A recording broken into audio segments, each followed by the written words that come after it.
देखते हैं पटवारी की हिंदी की कुछ महत्वपूर्ण क्वेश्चन। जैसे कि पहला क्वेश्चन है, दही बड़ा शब्द में कौन सा समास है। तो दही बड़ा शब्द में अपन को समास देखना है। तो अपन लोग जानते ही होंगे कि एक तत्पुरुष समास होता है। और तत्पुरुष समास की पहचान होती है कि इसमें जो उत्तर पद होता है, मतलब लास्ट वाला पद होता है, वो क्या होता है, वो प्रधान होता है।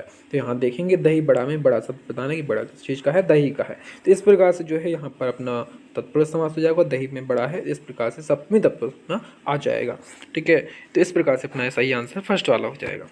अब अगला क्वेश्चन हम लोग देखते हैं, आजकल। आजकल शब्द में कौन सा समास है। तो आजकल की बात करें, आज और कल, इसमें दोनों पद जो है प्रधान है। आज भी प्रधान है, कल भी प्रधान है। यदि दोनों पद प्रधान होते हैं तो वहाँ कौन समास होता है, द्वंद्व समास होता है। और ज़्यादातर इसमें और भी बीच में आता है, जैसे आज और कल, तो इस प्रकार से आता है। अब बात करें अगले क्वेश्चन की, जिसमें पूछा गया पंचपात्र, इसमें कौन सा समास है। तो अपन लोग देखेंगे, अपन लोग जानते हैं, शुरुआत में देखो यहाँ पंच आ गया है। पंच मतलब क्या होता है, पंच मतलब होता है पाँच। तो इस प्रकार से अपन लोग जानते हैं कि जहाँ पर पहला पद संख्यावाची होता है वहाँ पर कौन सा समास होता है, वहाँ होता है द्विगु समास। तो इस प्रकार से यहाँ पर द्विगु समास हमारा सही आंसर हो जाएगा। फिर पूछा गया वाक्धनमय। वाक्धनमय क्या होगा, तो हो जाएगा वांग्मय। ठीक है, तो इस प्रकार से वांग्मय हमारा सही आंसर हो जाएगा। फिर अगला क्वेश्चन पूछा गया है, विद्याभ्यास का संधि विच्छेद क्या होगा। तो विद्याभ्यास, विद्याभ्यास का क्या होगा, विद्या प्लस अभ्यास, इसमें दीर्घ स्वर संधि आ जाएगी और आ मिलकर के जो है बड़ा अब बन जाता है। फिर अगर आप लोग आगे वाला देखते हैं तो इसमें लिखा हुआ है पित्रादेश। पित्रादेश का संधि विच्छेद क्या होगा। तो पित्रादेश में होता है पितृ प्लस आदेश इक्वल्स टू पित्रादेश। तो इस प्रकार से पितृ प्लस आदेश पित्रादेश हमारा सही आंसर हो जाएगा। पूछा गया छात्र का बहुवचन क्या होगा। तो छात्र का बहुवचन अपन लोग जानते हैं हिंदी में छात्री होता है। यदि अपन लोग जो है संस्कृत की बात करें तो छात्रगण भी इसका जो है बहुवचन होता है। तो इस प्रकार से यहाँ पर छात्र हमारा जो है सही आंसर हो जाएगा। अगला क्वेश्चन पूछा गया है पुस्तक। पुस्तक क्या है। तो अपन लोग जानते हैं पुस्तक एक स्त्रीलिंग शब्द है, क्योंकि पुस्तक पढ़ी जाती है। तो इस प्रकार से अपन लोग जानते हैं पुस्तक क्या है, पुस्तक एक स्त्रीलिंग शब्द है। ठीक है, और अपन लोग अगला क्वेश्चन देखें तो इसमें अपन लोग देख पाएंगे कि पूछा गया है लड़का की भाववाचक संख्या बनाइए। मतलब भाव दिखना चाहिए। तो भाव कब दिखता है, जब लड़कपन की एक अवस्था होती है, उस समय अपन को उसका भाव दिखता है। कहते नहीं, ये लड़कपन की उसकी अवस्था है, अभी इसको खेलने कूदना है। तो इस प्रकार से लड़कपन जो है इसका भाववाचक संज्ञा हो जाएगी। पूछा गया है कौन सा सही है।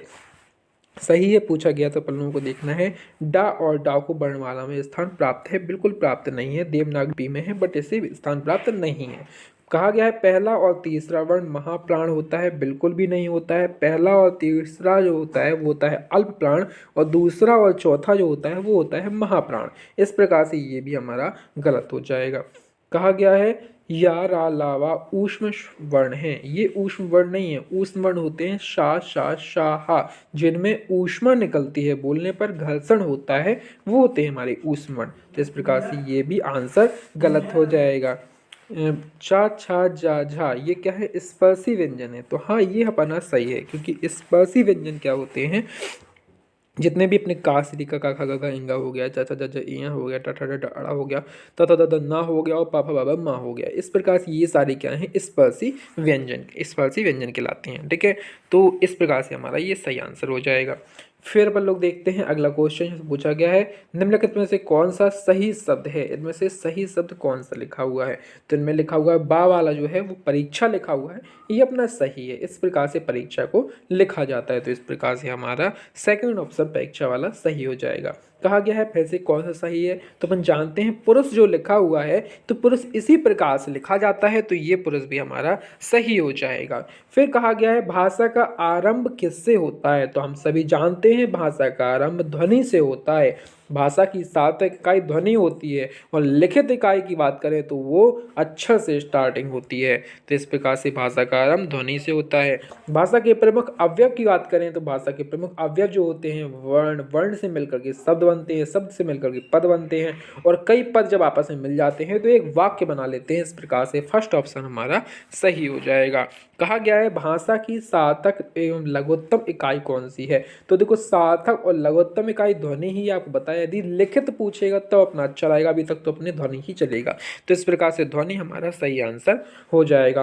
कहा गया है स्थायी भाव की संख्या कितनी है, तो अपन जानते हैं स्थायी भाव की संख्या 9 होती है और छंद में रस भी 9 ही पाए जाते हैं। तो इस प्रकार से आपको 9 का क्रम जो है याद रखना है कि स्थायी भावों की संख्या भी 9 है और रसों की संख्या भी 9 ही है।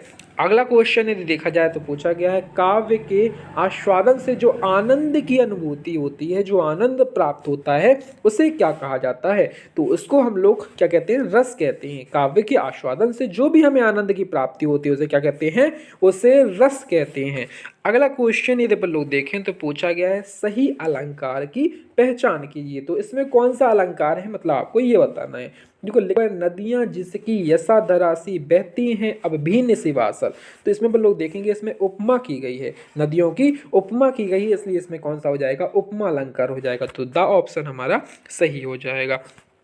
पूछा गया है कहे कवि बैनी बैनी ब्याल की चुराई लीनी, कहे कवि बैनी बैनी ब्याल की चुराई लीनी। तो इसमें कौन सा अलंकार, तो अपन देखा है बैनी बैनी 2 बार आया हुआ है, कितने बार आया हुआ है, 2 बार आया हुआ है और इन दोनों के अर्थ अलग अलग हैं। यदि कोई वर्ड 2 बार आता है उसका अर्थ अलग अलग होता है तो होता है श्लेष अलंकार। तो इस प्रकार से यहाँ पर कौन सा अलंकार हो जाएगा, श्लेष अलंकार हो जाएगा। अगला क्वेश्चन पूछा गया सब प्राणियों में मत मनो मयूर आहा नचा रहा। तो इसमें क्या किया गया है, इसका उल्लेख किया गया, इसके बारे में बताया गया है, इसलिए क्या हो जाएगा, उल्लेख अलंकार हमारा सही आंसर हो जाएगा।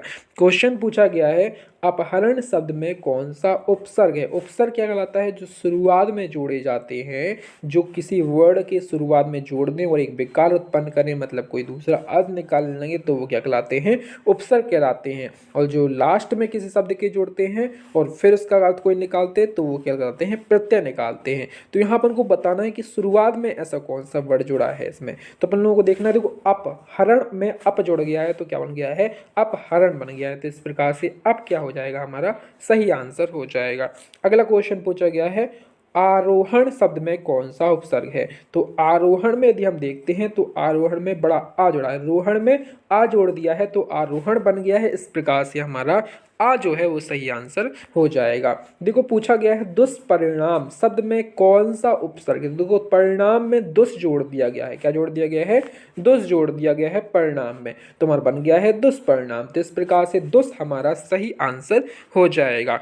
दीवार के भी कान होते हैं, क्वेश्चन पूछा गया है दीवार के भी कान होते हैं, इसमें कौन सा अपन का सही रहेगा। तो अपन लोग जानते हैं इसका सही आंसर जो हो जाएगा वो हो जाएगा गुप्त बात किसी से नहीं बांटनी चाहिए। जो गुप्त बात होती है वो हमको किसी भी नहीं बताना चाहिए, क्योंकि दीवालों के कान होते हैं, मतलब ये है कि वो बातें कोई भी सुन सकता है, वहीं वह कहीं तक भी फैल सकती हैं, इसलिए गुप्त बातों को कभी भी किसी को नहीं बताना चाहिए। और इसी के साथ ये सेशन समाप्त होता है। पूरे 25 के 25 क्वेश्चन आपको करा दिए हैं और इसी प्रकार से आप क्वेश्चन को करते रहिए और मिलते हैं नई वीडियो के साथ। यदि आपने हमारे चैनल को सब्सक्राइब नहीं किया है तो सब्सक्राइब जरूर कर लीजिएगा। धन्यवाद।